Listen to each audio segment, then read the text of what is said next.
Welcome back. This is Dr. Ray Umphrey, and today we're going to do a discourse tracing from 1 Peter chapter 3, verses 17 through 22. And this is one of the more difficult passages in the New Testament. Commentators are divide over this. It's a passage that talks about Jesus preaching to the spirits in prison, but it's actually a fun one to do Bible arcing on because well, you'll see. It has a unique structure, and I think Bible arcing will help us to make sense a little bit of what's going on here. So, without further ado, let's go ahead and dive in. Okay?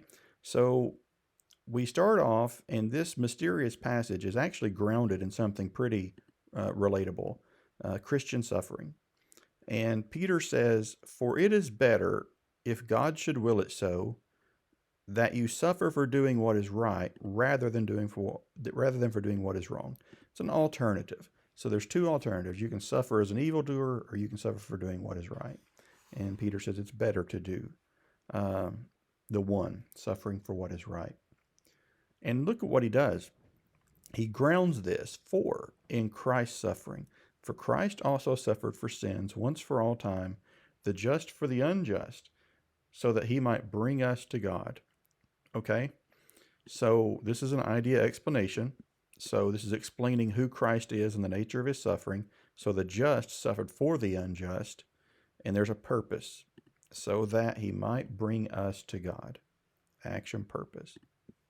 Now, if we just had these two verses, 17 and 18, we would connect this as a ground, and we'd be done. So it's better for us to suffer for doing what's right because Christ suffered and he was right, he was just, and he suffered for the unjust to bring us to God. So Jesus' sacrificial death on our behalf is a grounds for our suffering for doing what's right. However, there's quite a bit of content left to look at. And what we're going to see is that all of the rest of this down through verse 22 has to do with Christ, and it follows from Christ's suffering. So we're going to have to connect that ground out at a higher level here. So let's connect this. So Christ suffered to bring us to God, and we have an action manner here. We see that Christ suffered, and the manner in which he suffered was by being put to death in the flesh, but made alive in the spirit. Now notice this. We have put to death in the flesh, but made alive in the spirit. I take that as a concessive to say that even though he was put to death, he was made alive. Okay, but now notice what happens next. Peter picks up on this language about the Spirit and says it was in the Spirit, by means of the Spirit, that he went and made proclamation. So then we're going to nest here and build on the idea of the Spirit, and we're going to call this actually a manner action. Okay, because the Spirit is the manner or the means, and the action is the preaching.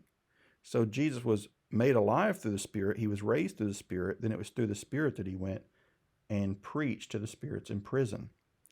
Okay, and we've introduced these spirits in prison, these demons, and what do we see here? We explain who they are some more. So these demons are those who were disobedient during the days of Noah. Okay, so now we've got a temporal. So we're explaining who the demons are, and we find out that they were the ones who were disobedient in Noah's day.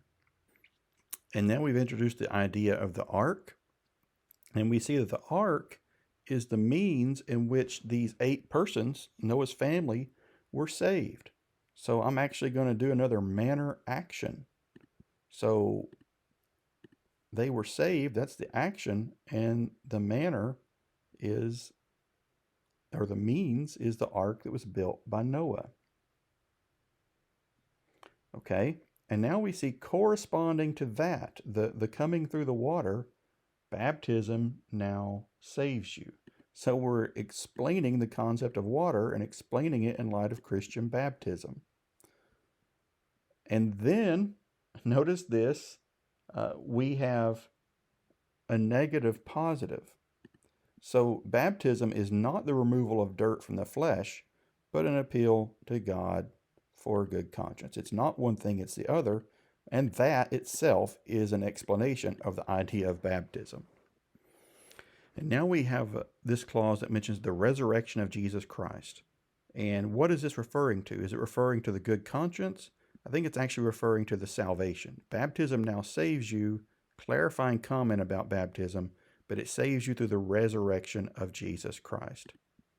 So salvation is the action, and the means or the manner is through the resurrection of Jesus Christ.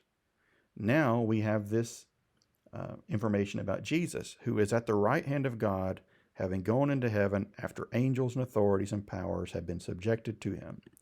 All right, first off, we've got a series here: the angels, authorities, and powers. These are the things which were subjected to Jesus. Then we see a progression. Jesus has gone into heaven, and the angels and the authorities and powers have been subjected to him. And then we see Jesus at the right hand of God. I'm going to connect that as a temporal. Now let me explain why I've done this. In